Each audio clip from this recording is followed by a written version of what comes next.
Hey, everybody, welcome to the Unconventional Therapist Guide to Nothing. My name is Dave, and I'm joined here with my co host, Gregor. Mhm. Gregor, how are you? There are some great Gregors in the world. Is there Well, more than yes. one? Well, there's the subject of our book. That's one. That's one. And then there's Rasputin. Oh, He was a Gregor. you love that dude. I do, yeah. I mean, love everything about him. In crazy awesome episode. Everyone should check that out. The Rasputin episode. But we're doing a book again, Dave, which is something we love to do as a couple of English majors back in the day, Yes. right? A couple Yes. of And, nerdy English. Greg, I am shocked you had never read this book, The Mhm. Metamorphosis by Franz Kafka. You'd never read I, it I before. have it because I'm a poser and a snob. I know enough to have it, I'm but I'm almost glad. positive I've read it in two different classes. Wow. I like that. So it's funny, like this book falls into a category or a genre, which I really kind of get into, and it's magical realism. And The Alchemist is the same way, Okay. where it's like everything is kind of a normal situation, but there's this one supernatural piece that no one really seems to be like blown away by. Like I remember reading this one book where there was a high school and one of the teachers just happened to be an angel and everyone was like fine with that. What was that, Harry Potter? No, it was not Harry Potter. Okay. I never Uh, read one of them. I don't know. do yourself a favor. They're actually quite good. So this book is magical realism in that, and I'm going to let you do a summary of this because I think that's important, and so Oh, do I you thank because you, you Greg. you wrote a summary. Why, So thank you so much. yeah. Well, you're no problem. But the question I want to get to towards the end of this is because essentially this is a book about a guy who turns into a cockroach. You know what I mean? Hmm. Essentially. Um, but my question is, it reminds me of reading Rosemary's Baby in a weird way because like there's this supernatural thing that happens in both these stories. But is this like, are we to believe this is real? Yeah, Or is he psychotic? Or is this a metamorphosis? That's not God, bad. that was That's not pretty good bad. actually. Yeah, thank you. What kind of book did you call it? Magical realism. Magical realism, yeah. And there's another term I've heard. What is that? Absurdist. Absurdist. Absurdist for sure. Yeah, like The Stranger, Camus, we've talked about him. There's some absurd, like what's the point kind of, yeah. Oh, so I would say that magical realism would be the genre of literature and absurdism would be the philosophical approach. Yeah. So Do you, anyway, you said it turns into a cockroach. that's never really said though, is it? It is never said, but you know what else is weird? But When for some reason people put like a random A in the middle of it. Do you ever yeah. hear people that say it like that? Say it. Cockroach? Yeah. Why do Yeah, people yeah. say that? Yeah, There's clearly no A. I know. I think because maybe there's like in Spanish it's has an A in it. In a Cucar Tuesday. cucaracha? Cucarachas. Okay. I don't That's believe that to be true. we might have to we might have to delete that because that Really? I don't know, I sound insane. But You do no, sound of course insane. not. We never delete. We just let my ramblings on so Yeah, one of the actually, people we can clip we it stopped and deleting a post long it. time ago, Yeah, and it's fine. now it's just like Well, whatever. This is what you yeah. get. Leave a bad review if you hate it. So Jeez. anyways, I'll move on from that. All Dave, right. why don't we get this ship straightened and Okay. Let's do it. do a Let's little do it. plot summary of this thing? We wanted to do a full plot summary because I realized in previous episodes we've done on books, we have done a light plot summary and then done a lot of like analysis, and that might not make sense if you're not familiar with the works itself. So we probably should give a little more detail on the plot, but I'll make this as quick as possible. Well, take So, your time because I think it's important to be okay. able to. It's like almost like let's hear the story in a sense, so that if you don't read it, you can get something out of the episode. Oh, and this was published in 1915. Mm. Kafka died not much long after that. I think he died in like 1927, if I remember correctly. I wish I wrote that down. Jesus. Mm. Um, but yeah, so 1915, and it's a short story. It's Two not hours took me long. to read. 2 hours. 2 hours. Yeah. It's like, I don't know, depending on the text, mine was only 40 pages or something like that. Mm. Some text might So be it a should little have taken longer. me less than 2 hours. No, I would have taken longer than that. I'm the slowest reader ever. Oh, So okay. yeah, no, you're good. But Gregor Samsa is our main character. And the story starts off with him waking up in the morning and finding he's turned into what he calls a monstrous vermin, which eventually we understand to be perhaps a cockroach of some sort. And it's interesting because the way that he kind of understands or like um realizes he's become this is just so plain and simple, right? He just, it's like very straightforward. It's not like, oh, what is this? Why am I doing this? It's like, no, he's woken up and this is what he is now. It's very interesting. Yeah, it's not slow like if you've ever seen the movie The Fly, where it's like he gets a couple weird Mm-hmm. hairs and like maybe his eyes are and maybe he's like sticky or something. Yeah. Yeah. It's like he wakes up and he's a bug. Yep. He's just a bug. And Yeah. honestly, then he's laying in bed as a bug and he starts going over in his mind the change a little bit, but then he starts talking about how bad his job is. So actually, his job probably upsets him even more than being a bug, and his job is being a traveling salesman. Um, he spends time thinking about the challenges with his new condition and getting to work with those challenges while his family keeps trying to wake him up and get him out of the house. Which we end up understanding is because he needs to work in order to kind of keep the family afloat. He's the only financial provider in the house. And his dad, I guess, is like in a bunch of debt and he's bankrupt. So it all fell on Gregor for some reason. Um, he thinks about how much he, doesn't enjoy his job. He doesn't enjoy his supervisor, and he kind of acknowledges he would love to quit, but he has to continue to work to pay off the debt for his dad. He's trying to move when suddenly his office manager or the chief clerk for his job ends up showing up to check on him, and he attempts to communicate with everybody from his bedroom, through a closed door, but we end up finding out that nobody can understand him. All of the words that we're reading are not understandable to anybody outside of that room. So he eventually makes his way to the door somehow, and he's able to open it. And when he opens it, the clerk flees the apartment in like terror, and his father is like disgusted and drives him back with like a newspaper. I think it Yeah. is. He's like swatting Yeah. him, and as he's swatting him, getting him back into his room, Gregor ends up getting stuck in the doorway, which is now too narrow for his new form, and he gets injured during that little altercation. Yeah, so it's not a Honey, I Shrunk the Kid situation. He's a big bug. Yeah, he's a rather big bug. Yeah. Uh, Which is is confusing at times throughout the narrative, where sometimes it's like, Well, that's the thing. I feel like throughout this whole thing, there's a lot of things that don't exactly seem to like match or make sense. mm, They kind of change over time, or it's just like it doesn't really matter. yeah, I Like guess there's that's times where probable. the size of him matters because it like determines him getting injured, but then there's other times where he's small enough to like hide under the couch. Right. Which is interesting. And I Yeah. guess that's in a sense we'll talk about later. That is sort of the nature of a cockroach, I guess. Yes. Yep. So he is locked in his room by his family, who have now they have no financial income coming in because of him being a bug and all. And over time, he starts to just adjust to the new identity and adapt to his body. He's his sister. How would you say her name? Grete? Yeah, I was saying Gret. Gret. Okay. It's Grete. So say it however you want, everyone. Yeah. But she's the only one really who starts to show him kindness. She's giving him food. At first, she's giving him like milk and stuff, leaving him a bowl of milk, but he's lost his taste for it, which I guess previously it was one of his favorite foods I'm or so glad drinks. that you said that. Because later on we're going to talk about in a way I didn't see it anywhere, but I think that this is kind of an allegory for depression in a lot of ways. Mm, And that line specifically stuck with me because it was like, okay, so he used to love these things, lack and of now interest. he doesn't love those things Yeah, anymore. lack He has of a lack of interest in interest. things that Yeah, used to give him joy. right, Absolutely. exactly. Yeah. But now he likes rotten food. So she Hmm. leaves him rotten food and he eats that. He spends his days crawling on the walls, the floors, and the ceiling. Um, and Gret starts to move furniture in the house to give him more space. He does end up overhearing at some point. I guess his mom really wants to see him, but the family doesn't think that she's ready.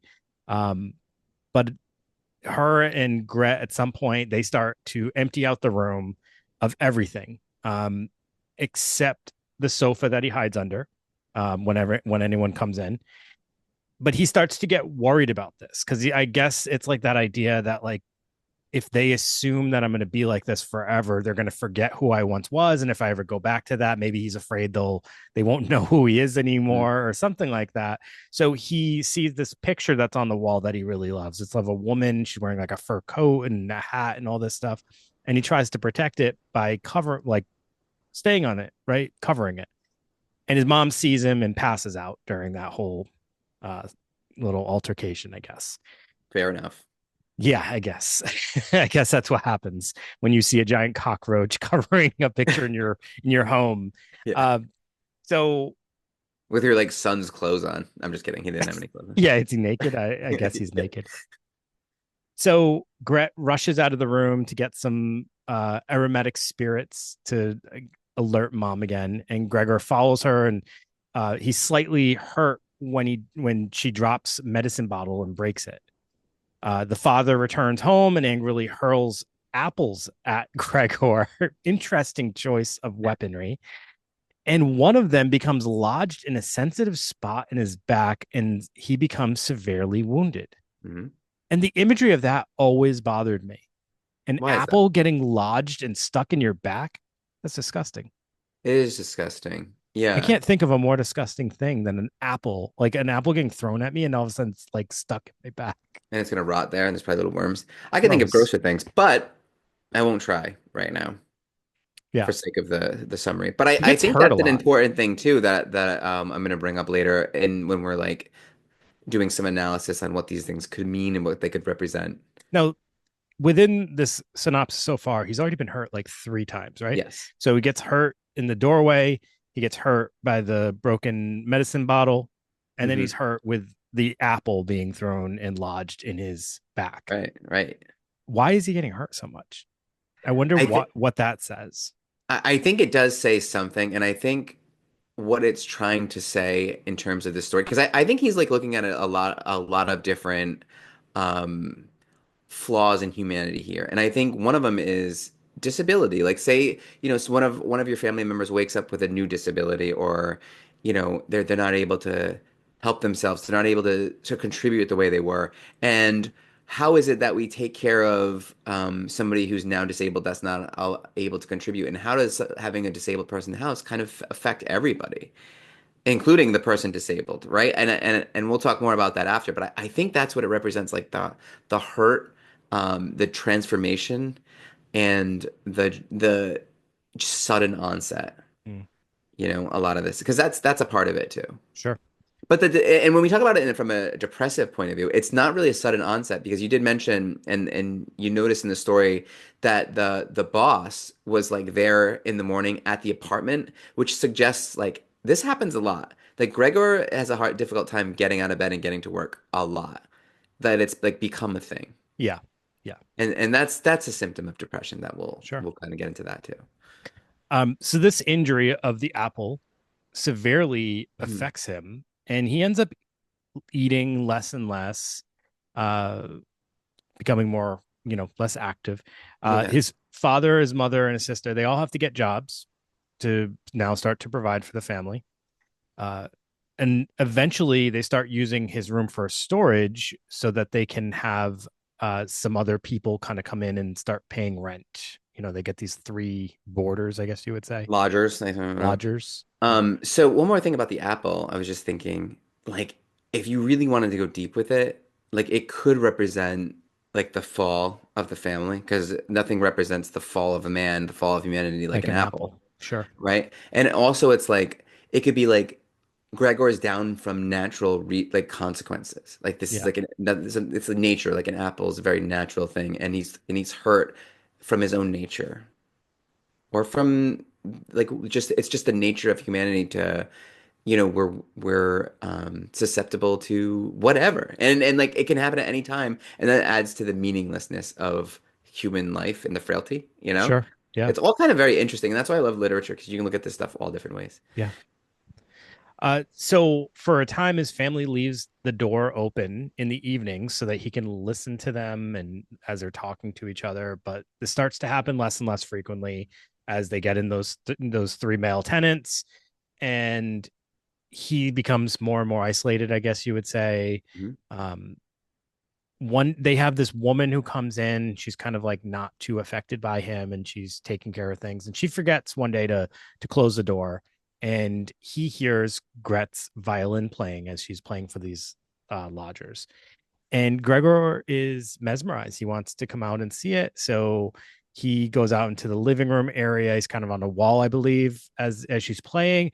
And he ends up being spotted by one of the tenants who were not aware of his presence or his existence. And they immediately start to get upset and complain that they're not going to pay rent because this apartment is unhygienic. And, they, if they are forced to, they're going to take legal action. Yeah. Um, so this is a big deal. This was a source of income for this family, and now they're all just tired. The family is just exhausted, and even Gret, who was the one who once cared for Gregor, is now kind of at the end of her rope and feeling like he's a burden. And she tells her parents that they must get rid of it, or they will all be ruined. That's like the ultimate like tragedy of this whole thing, where the sister, Yeah, she gets to that point. like is like kind of throws in the towel on him too, and it's very dehumanizing. Like he's become an it and not her Yeah, brother anymore. right. And she probably had to look at him as an it in order to be Yeah. able to even get to that point. And so now the love is gone. The Yes. love is taken away. And what happens next? So Gregor is now understanding that he is no longer wanted and that Mm. they view him as a burden. And he makes his way back to his room, and he eventually dies of starvation before sunrise. His body is discovered by that woman who is, kind of checking in on him and taking care of things. And she alerts the family, and then they dispose of the corpse. The family gets a sense of relief, Mhm. though, when this happens. And the father, the mother, and the sister, they all take the day off of work, and they travel by tram to the countryside, and they make plans to move into a smaller apartment to save money. And during their trip, there's this moment where they see Gret, and they notice that she is beautiful again, I guess you would say. Voluptuous, I think they say. they Yeah. they're The color is coming back to her face, or the paleness is coming to her face. Is that how they worded They it? like back then, that was good. She Yeah, they probably got wanted tuberculosis. Yeah. that. So yeah, they see her beauty. She's kind of like rejuvenated, I guess. So it's satire in a way where it's like if we wanted to look at this from a disability point of view, which is a fine way to look at it. Um, you see that, like, even if you wanted to put it in your world and talk about Pet Cemetery, remember the sister Rachel? Yeah, When so she's like this thing that they put off in a different room and try to like forget about. And when she does finally pass, she's relieved. The they're sister's relieved. relieved. Yeah, they're relieved, and they feel there's like this guilt and this relief and this like, I think he's trying to like highlight that where it's a really difficult thing to talk about, and if you kind of make it hyperbolic and make it a bug instead of a disability, or even depression or a family or mental illness in the house, like really severe mental illness, it's like people were embarrassed back then. They were Hmm. ashamed. They had to hide it away, like freaking Rose Kennedy back there in a different room, Sure. and it's I think it's like, how do we address this as like a society? Yeah. And maybe Kafka's, pointing that out, as he's pointing out, he's pointing out a lot of cool things here. And I Well, and I think we should, and since you kind of already discussing the disability piece, I'll just kind of go into it as well. This also seems like it's a reflection of the time very much too, Mhm. where if an individual had a disability, they would be locked up somewhere, like whether at home or somewhere else, but like hidden Hidden. and viewed as like a burden or an embarrassment to the family. It's, you're thinking about the cost to keep them alive versus like, in today's world where it's viewed a little differently. And his death, like you said, yeah, it comes as almost a relief because now the family is able to move on. And um, it's the sad part though of this whole thing is Gregor's understanding Hmm. of how others are acting towards him and because of him, and acknowledging that sometimes they'll pay attention to him, but other times they're not. Sometimes they're frustrated. They speak about him as if he's not there. It really makes you think about what that experience must be like for an individual For the who's in individual a too, right? Whose right. humanity is almost kind of taken away from them unwillingly, where people are starting to see them as something other than the person that they were or a Yeah. person in general. And, it kind of suggests that like back, 1915 communal life with something like him or someone who is severely disabled is not workable. And that's a flaw in society, Yeah. right? That's You a know, societal oh issue. boy, it's kind of, I don't even know if I should be saying this. Well, you're gonna Uh, say it, so. yeah. Well, the recent statements by about autism from RFK, Hmm. and he brought up some interesting statements about individuals' ability to work and contribute and things like that. And Yeah, it's so like, he like almost it seems like it was speaking to like the extreme. Obviously, autism is on a spectrum, and which we covered in our episode, so people should definitely check that out. so yeah, if you're interested in that, just listen to the autism episode, and you'll get a better Yes. understanding of what that means. But But it's yeah, almost like like that statement is almost like the view that they seem to have in this time, and if of how individuals can contribute and what their function is in society. okay, It's almost like they're a burden to the family, in yeah. and just that though, nothing else, right? Well, yeah, like, and it's a burden to the family, and then no one is able to have that conversation unless someone makes. It's almost like creates something that's like over the top, and we'll talk about that in a sense. So, Sure. like, let's get into some of these themes. Like, Wait, just one second. I know sure, you're trying to sure. move on, but it really does now that we just said all this. It really does highlight the interesting contrast that the sister's character plays. She's the only one to really show kindness, but she's the only one to finally acknowledge Hmm. what this is all creating on the family and actually have the uh, bravery, I guess. Yeah. I know now we wouldn't look at it that way. It would look like Oh my God, that's so monstrous. interesting. Like it's almost like a family, and they're like, when is it appropriate to put mom or dad in a home Right. versus like do we have the capabilities to take care of them, and like is everyone's quality of life affected here, and do we owe them? It's just like a very complicated thing. It She really. seems like she was the most affected out of all of them because obviously she had capability to have empathy and some caring, but it was wearing on her, which they acknowledge in that final scene because now they're like, oh, she's beautiful again.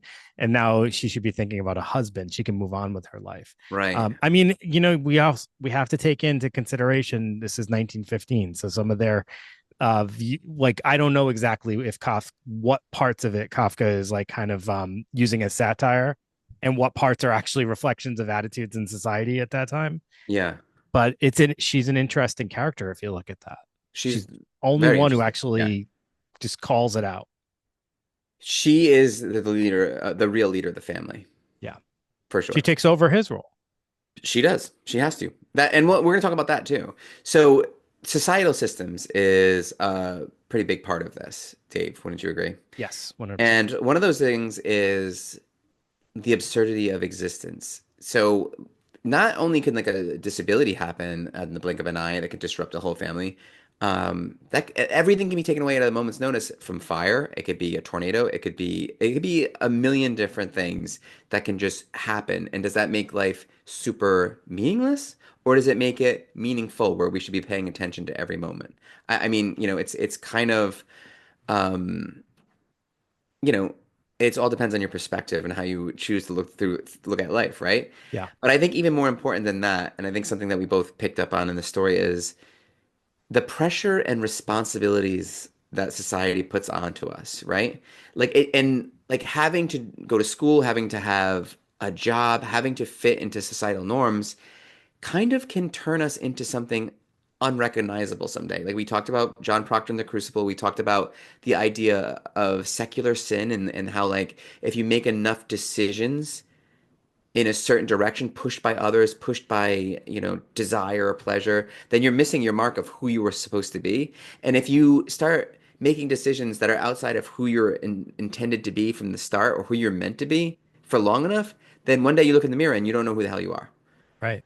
You know, when you were a little kid, I want to be a doctor, I want to be this, I want to be that, but like limiting beliefs and this and that and society and your family all kept telling you you can't do this, you can't do that, and you follow this path that society is pushing you towards, and friends are pushing you towards, and families pushing you towards, and then you look in the mirror one day and you're a freaking cockroach or something other than yourself, Yeah. right?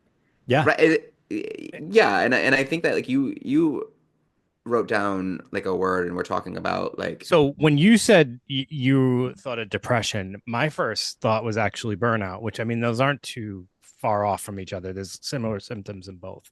But yeah. burnout is just that point where you get to that like nothing feels good. You're just like it just feels like you're just kind of going through the motions and you're just struggling with your current existence and whatever it is that you're burnt out from. Mhm. Um, I mean, yeah, it definitely felt like there was something like that happening for him. He's at a point where literally anything could happen. You could wake up as a bug, and it's still not the worst part of his day. I know. And he literally turns into a bug and then sits there thinking about how bad his job sucks. Like that is crazy. And it's like here's a quote. It's like, oh God, what a strenuous career that it is that I've chosen. Traveling day in and day out. It can all go to hell. Getting up early all the time, it makes you stupid. If I didn't have my parents to think about, I'd have given in my notice a long time ago. And then he kind of acknowledges like once he gets his money together, to pay off the debt, he's pretty much feels like he's going to be done. That's just crazy. He's woken up as a bug, and those are the thoughts he's having. Yeah, but what's ironic about that is something that we've talked about in the past is stripped of that responsibility, though, that thing, that overbearing thing that's difficult for him, that he's kind of like the whole household is on his shoulders. Stripped of that, he deteriorates even faster, Correct. which is But interesting, right? it's interesting though because working for a purpose but not loving what you're doing and eventually just kind of going through motions, like lacking fulfillment, not feeling like you have a meaning or purpose other than just to make money, it really kind of like depletes who you are, I think. And that's kind I of feels like where he's at. It just like it just feels like this person is just void of any feeling at this point, and yeah. he's just literally getting up each day just to make money. Whereas I feel like there's a part of him that's identifying this job is horrible. There's things in this job that just I cannot stand, which tells me like, yeah, if he didn't have this job, sure, he'd be stripped of meaning or something like that. But like, I think he understands that there's something else he could be doing instead. Yeah, he just doesn't do it, He just which is the doesn't do it. problem, right? So like he has his job. He has a job. It's an important job, it is. But he also has this crazy thing going on. Like he woke up and he's a bug, so you can turn that into anything. Like I woke up and I'm having a breakdown or something.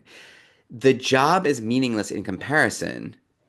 Like this thing, this mental health crisis is what's important now. Yet I'm obligated to work, which is I'm obligated to do the thing which probably got me into this place in the first place. Right. You know what I mean? Yeah. So it's like I'm obligated to do this thing that made me sick. It's like that old Hippocrates thing. Like you can only heal if you're willing to give up what made you sick. So is he willing to give up his work? Yes, clearly he is. Or he has to have some kind of delusion to make it possible for him to give up his work, right? Mm-hmm. He almost made it. If we're to believe, and we'll talk about this more at the end, if he really turned into a bug, fine. But if he's just seeing himself as a bug, that's something a little bit different, right? Because now he's given himself like a reason why he can't work, which is what we see a lot of times with like this learned helplessness and people who are come in with severe depression and they're requesting, disability, which is like sometimes it's completely valid, but other times it's like, yeah, but you're depressed and you're basically asking me to help you stay depressed by not, going out and finding what's going to be meaningful to you and having some purpose. Yeah. Does that make any sense? Yeah. You know? Yeah. He says something really interesting too, though, about the job. And he says, always changing. never enduring human exchanges that don't ever become intimate. It's like the job has this emptiness for him. Hmm. And it's interesting because that was like a recent thing that I've heard some people talking about, and at work it was like that idea that there's so many conversations we have in our lives are just surface level. They never have any depth or emotion or feeling or meaning to them. And I feel like he's kind of acknowledging, like, I'm filling my day doing this work, and there's no emotion tied to it. And then he turns into a cockroach, and the thing that, like, kind of, the climax that gets him, everything's like him to die, is that violin playing by his sister. I wonder if he would ever have heard her play that violin if he had still had his job. I Right. wonder if that's Maybe. why he was so entranced by it, is because he never really gets to spend that time and listen to his sister play the violin. And it's like there was an emotion there, right? Yeah, so that's wild that you bring that up and pull that little quote because I remember reading it and I remember thinking at work someone said something to me recently, like a new good friend of mine, Annie. We sometimes it's very busy there, but sometimes there's these lulls and we get into these crazy conversations like about, God knows what, like heaven and, religion and all kinds of like wild abstract thinking. And, you know, I mentioned to her like, "Hey, this was nice that like we were able to have this, conversation." She's like, "Yeah, I'm not the talk about the weather kind of person." And it's like awesome. You know what I Yeah. mean? Yeah. Because it's like so much of conversation is just like this is what this person's doing, this is what's going on with this, but like where is the depth? And even if the depth isn't even that important, it's just fun to kind of go down these holes and Yeah. you get to know each people really fast that way, and I it's just a fun thing to do. I do that with my barber. We have Nice. like really in-depth conversations, and then we actually, the last time I was there, had a conversation about exactly what you just said. We were like, I don't, there's not too many places I go that I can have a conversation. And he said the same thing. He's like, yes, a lot of times people just come in here and it's like all surface level stuff. And it's like, I'd much rather be talking about, and we're sitting there talking about psychology, talking about like different various phenomenons and stuff like that. Yeah, It's, phenomenon. it's Yeah, fun. It's it is. fun. And you leave there feeling like, oh, that was a good conversation. Yeah, yeah, it wakes you up a little bit, doesn't it? Absolutely. You know? Absolutely. Maybe that's what the real meaning of woke. You To talk about wake things. you up, yeah, to talk about, yeah, to actually talk about something. What his sister ends up doing at the end, when Yeah. she acknowledges the burden that he is on the family at this point. She's like, let's get real. We got to kill this bug. Yeah. So, um so I was like all done with my analysis of this book, and then a thought came to me. okay. At a crazy twist about this. His transformation actually is the thing that forces the family to transform, for better or worse at Okay. times. They're forced to work. So I don't know what the hell they've been doing all this time that Gregor has been working. Hmm. We don't know that because we're not, the book doesn't cover that, but they hadn't been working. So now they're forced to work. They're forced to make arrangements for the home in order to make some extra money.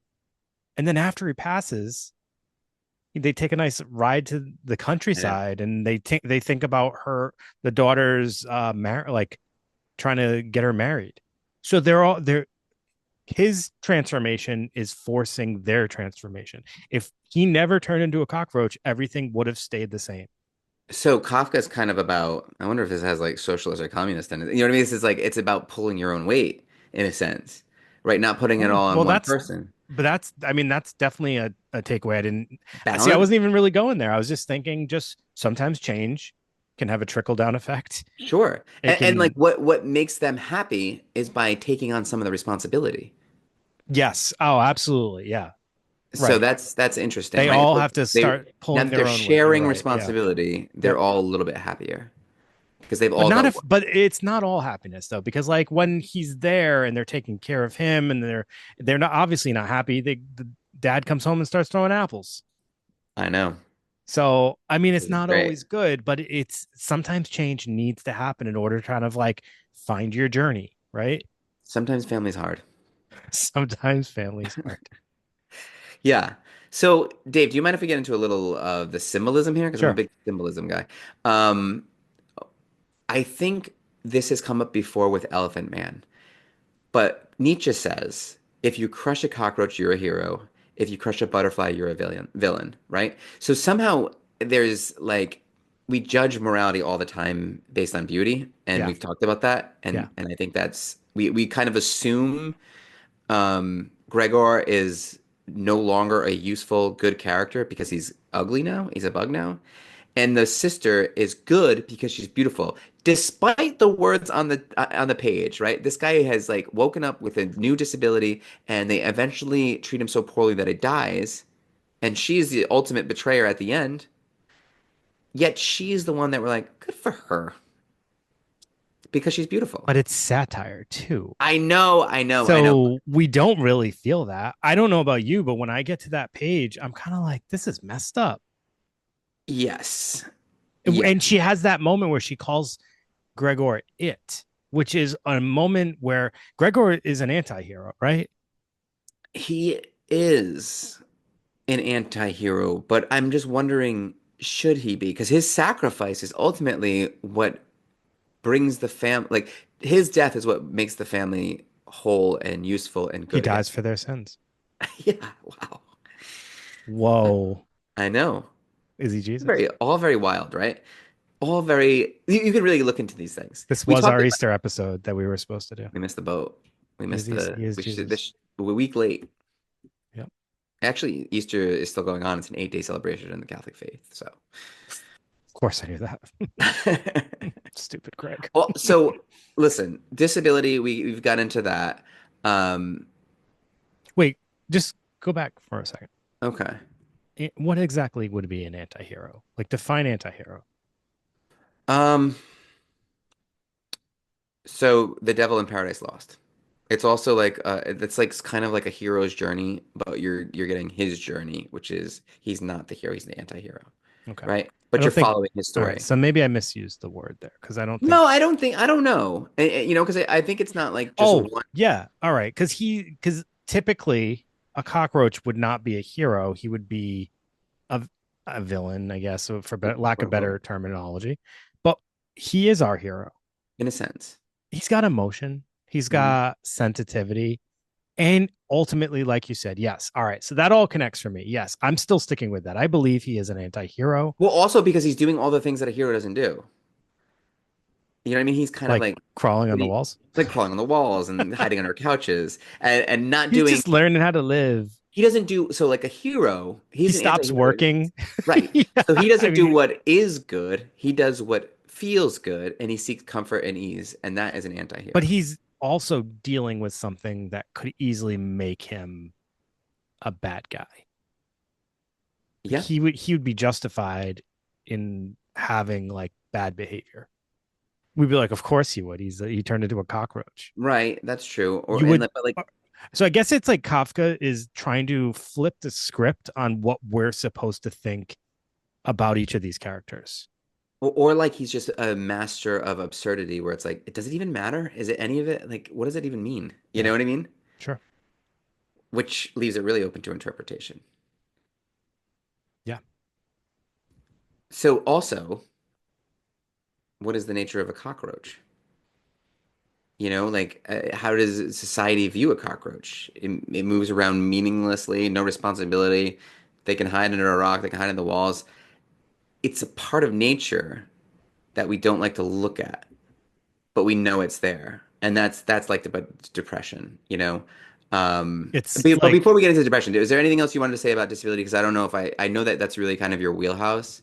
no, Uh, no, I think we kind of beat that one into the ground. Again, I okay. just want to like make sure it's understood because when we were talking about that, I know I said something that I don't want it to be taken out of context. I feel like they're identifying it as a burden, and I said that almost as if it was a good thing that the daughter said like identified it. What I'm saying is it I think it was they're showing a positive light about the daughter being the one to just say what's going on and acknowledge what's happening to the family and not just everybody else is kind of like not saying anything but just acting like well the dad's acting So you're poorly. highlighting on like I think you're like picking up on exactly what he is in that form in that part of the story in that disability piece. It's like that's what he's trying to say. It's like no one really wants to say Yeah. that it's a burden, but and because it's a horrible thing to say, but it's also not untrue.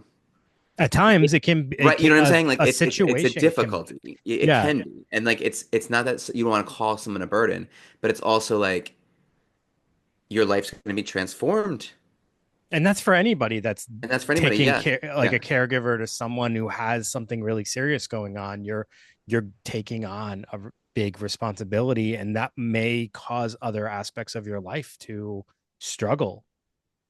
But for this one, it was to the detriment of the entire family, where they might actually, like the daughter said, be ruined. And yeah. again, I don't know if Kafka's intention is to agree with that statement, or is like, again, is kind of putting the family in a light that, like, oh, they're supposed to be our heroes, and here they are kind of dismissing and almost killing, passively killing their son, and then they're moving So, on and they're taking a trip to the countryside. but I think that's the thing. Like they're not the heroes either. That's what, yeah, that's why Yeah. I feel So like it's that's what like Kafka is trying to show. Right. right. There are no heroes. There are none.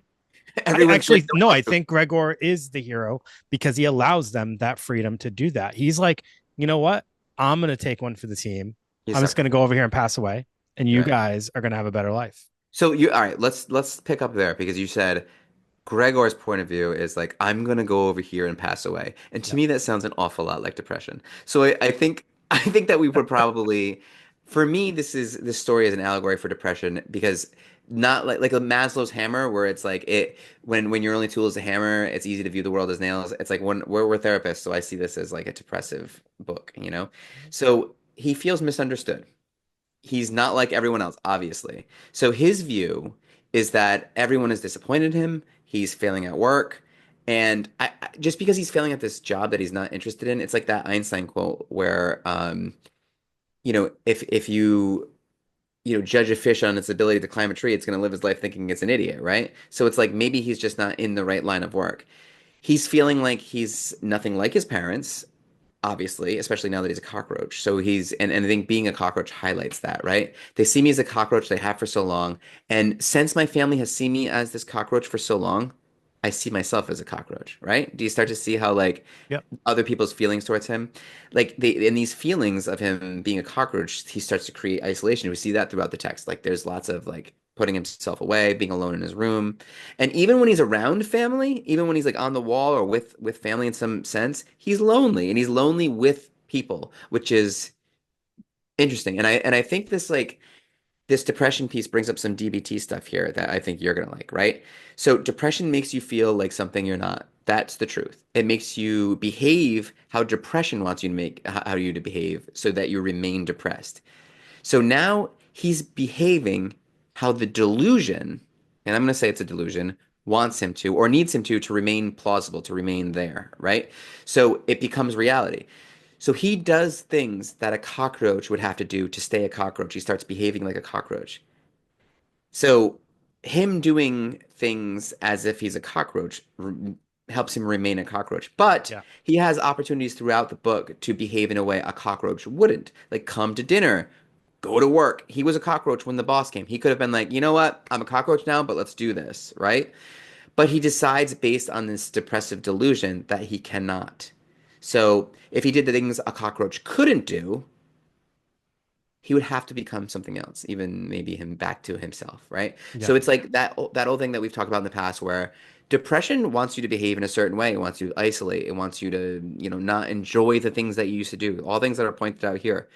But if even though you don't feel like them, you have to kind of get back and start doing those things so you don't become that thing that you don't want to become Mm-hmm. or that you fear becoming.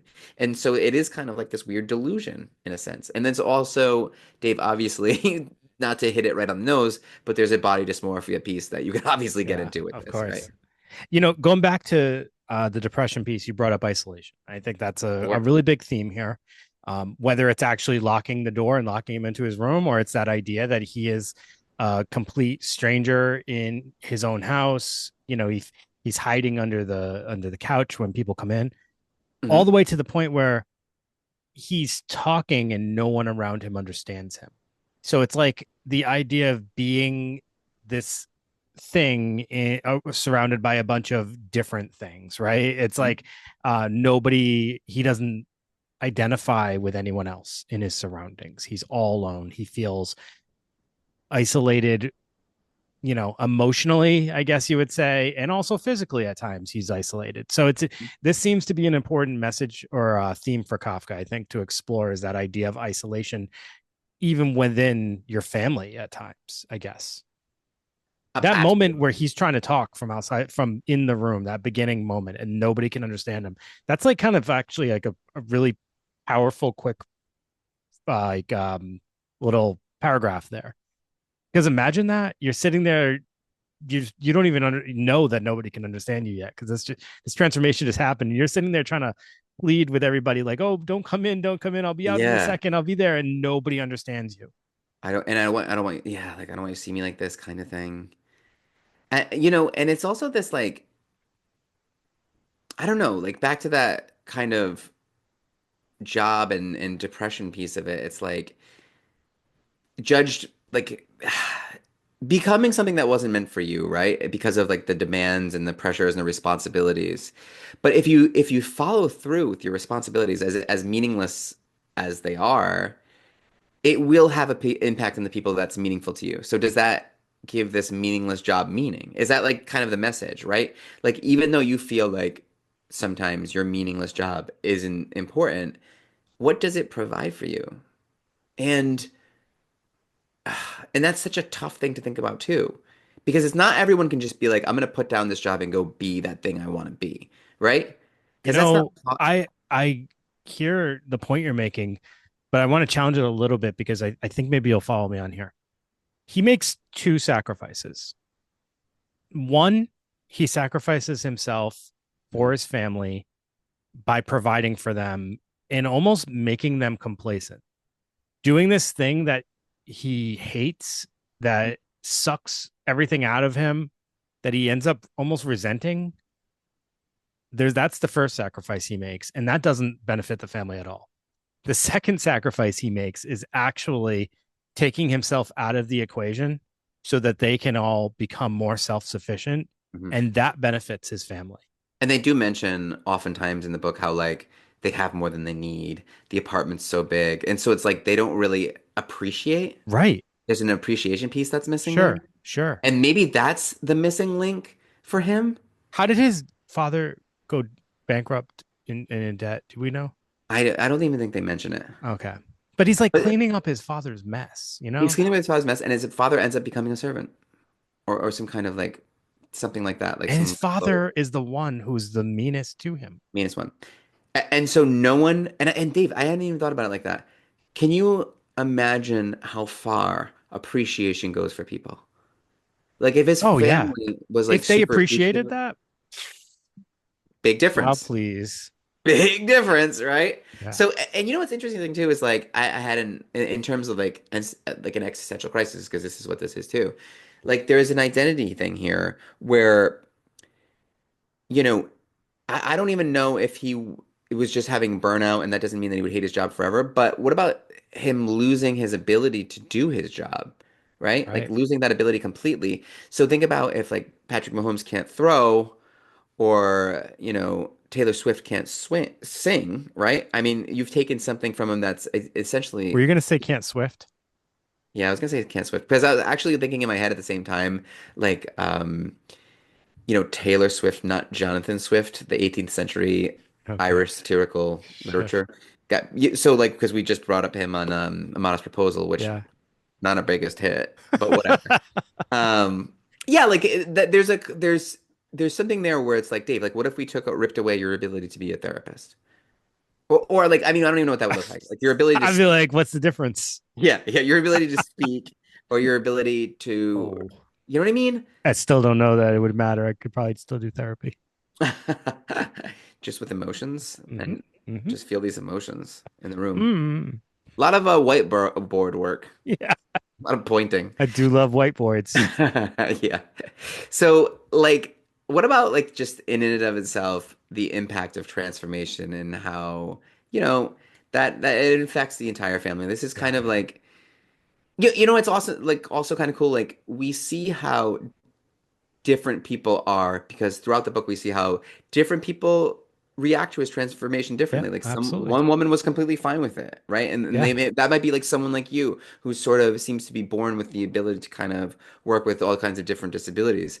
And then there might be other people who like have a difficult time with that and alienate and reject. And yeah. some people are indifferent, some people support. Like it's just humanity is it's almost like what's right, what's wrong. We're just all trying our best, or we're not. It's just all kind of the absurdity piece comes up a lot for me.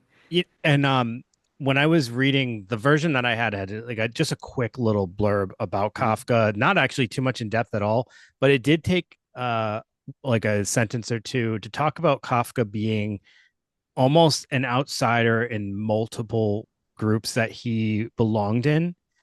So I do think that this is a theme for him that felt important to Yeah, explore, just like being an alien or an outsider within a group that you are supposed to feel connected in.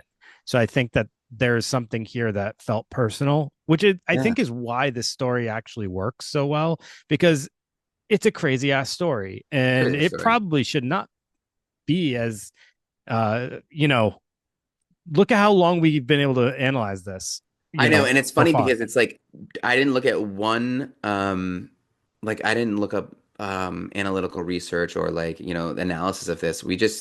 I read it and it was like there's plenty. Yeah. There's plenty to talk about. The dehumanizing, right? Like you're just bringing up Kafka like feeling estranged from his own existence, like being around people who are supposed to be he's supposed to fit in with. It's almost like this is also imposter syndrome in a sense, right? Like Mm, I don't sure. fit here. I'm something different, but somehow I ended up in this position and I don't know how to behave. I feel like I'm alien in this workplace or society or whatever. It's very interesting. And I think it does have legs, so to speak, because it we all can identify with that feeling. Like when you become a new therapist or when I started a new job at the hospital, and even still it's like do I even belong here? Like doing emergency work? Like, is this make sense for me? And do I, you know what I mean? Like, we always feel those kinds of like Sure. doubts, Yeah. you know? And also, Dave, I thought I want to get your take on this. Like, here's something very true about human nature that he's touching on too. When we think of like the Holocaust, or I was watching these coal mining videos and prison and all these different things, human beings can get used to pretty much anything after a little while. I have this is a crazy thing that you're posing right here because you just Yeah. brought up the Holocaust.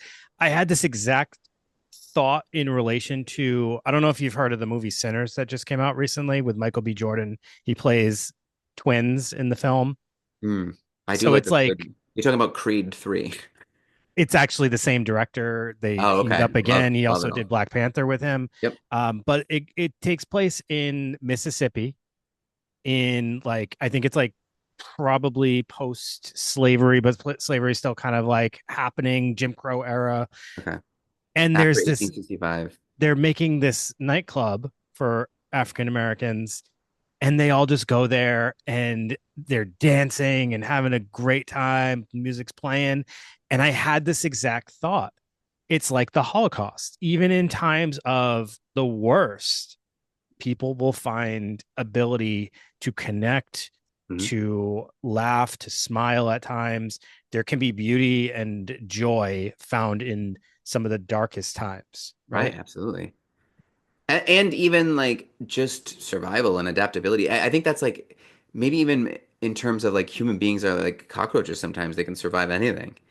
Remember when the we talked about Blanche Monnier in the Hidden People episode, who she was like locked in a room for 25 Yeah, years and she survived that eating like what? Shellfish for 25 years, like right. every once in a while, no, never being able to go to the bathroom and do anything. Like it's wild how frail we are and also how strong we are. And It's cockroaches, another thing I did just thought about.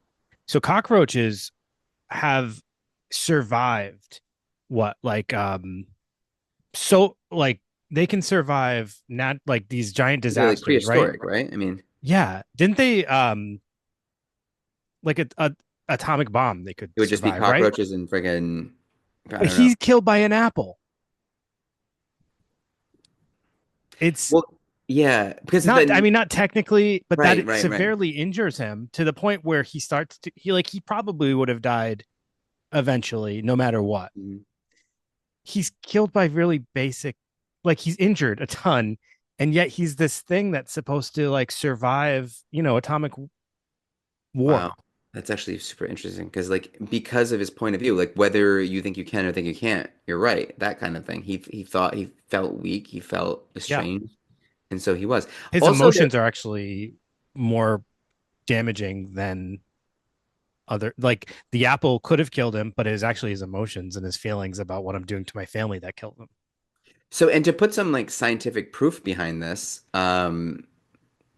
the burnout point of view, like burnout and even burning out in a job that we catch him hating his job, but we don't know if it's always been that way. It Right. might be the fact that he loved it and it just became too much when the responsibility and he absolutely had to do his job because they did this rat study that maybe we've talked about in the past where like one rat had a little wheel and a little and food and everything like that and a rat almost identically DNA almost identical, same little litter or whatever, had the same setup. One got on the wheel, it ate, and whenever it did that, they forced the other one to do it. So the one that just did it whenever it felt like it, completely healthy, Hmm. no depression, whatever. The other one, unhealthy, depressed, immobile, because it was forced to do the exact same thing that the other one was doing. And that unhealthy one turned into a cockroach. Yeah, they woke up one day and there was a cockroach. They were like, what the hell It's happened? wild. Science. So, Dave, I guess the last question I'm posing to you here is, like I talked about in the beginning, to come full circle. Are we to believe that this is real, or is this meant to be that Gregor is psychotic, or is it just metaphor? Like in this, for the sake of the story, though, was Kafka saying that this person turned into a cockroach, or this person is suffering from bizarre delusions? Can two things be true? And I think it's then both and those. there's the absurdity piece, right? So I do think it's both those things. I don't think he's posing that he's psychotic. I do think he's posing he is a cockroach, but also it's a metaphor, obviously. Yeah. But I Um, think it's supposed to be both those things. And like you said, it's that absurdist piece of I'm going to sell you this story that sounds crazy. mhm. Think about it, you know? Because if he's crazy and he's delusional, or if he's a cockroach, it's all the same sort of themes and lessons. Yeah. It doesn't matter. In the end, that's the ultimate absurdity. Doesn't matter, Doesn't matter. right? Yep. Wow. Good little book. So, Greg, how many thumbs up would you give this book? I'm gonna honestly like I get because I read a couple of reviews before I read it, and I get when some people are like, a lot of people would say like, "Am I missing something?" Right? Because it's so popular, and then it's like you read it and it's a story about a bug, a guy that turns into a bug, and if you don't kind of try to have a sort of interactive process with the words and the ideas and the themes, then yeah, it is going to be kind of you're going to miss a lot. But if you use it to kind of think about like what does this mean, like what is he trying to say, then it's actually kind of fun and a Right. good read. And Yeah. I actually really I'm happy that um I read it. I think it's important and it's short. Yeah. Yeah. This book would be trash if you weren't trying to analyze it. Yeah, you'd be like, okay, Right. yeah, Next. Uh, all right. Well, some housekeeping, I guess we can do. sure. So I can't emphasize enough, people. Get on the Patreon. We got bonus episodes. We got more of those coming up. We're gonna do other things at some point when we get the chance to. But like, we really want to build up this Patreon community. So before we start putting our heart and soul into doing all this extra stuff, we'd love to have more Patreon subscribers. So if you haven't done so already, get onto Patreon. There is a pay tier, which will get you the bonus episodes and also get you some episodes that are now paywalled because not all the episodes are available anymore. But also, there is a free tier on Patreon. You can just be a follower on there. And that would be cool too, just to have a community on Patreon. So, yeah, check it out. The Patreon page for Unconventional Therapist Guide to Nothing. Also, If you could leave a rating and review on any platform, that'd be super appreciated. We love that. It's so much fun. And we will definitely, obviously, read it on here, give you a shout out, and tell you how much we want to love and kiss you. And Yeah, absolutely. 5 stars, please. 5 stars. And yeah, if you have any recommendations for episodes, like so many others have, please reach out on any social media platform or UTGN podcast at gmail.com and let us know what your idea is. We will definitely add it to the list as long as it's not offensive or ridiculous. But even if it's ridiculous, we'll probably still do it. Why not? And I guess that's all I got. That's all we got. Everybody, have a great night. Have a great day. Have a great evening. Have a great existence. As long as you don't turn into a cockroach. Or don't, because it doesn't matter. Nothing matters. Or that everything matters. Choose it. Whichever. Choose wisely. Choose your own adventure. See you later, everybody. Have a great night. Bye.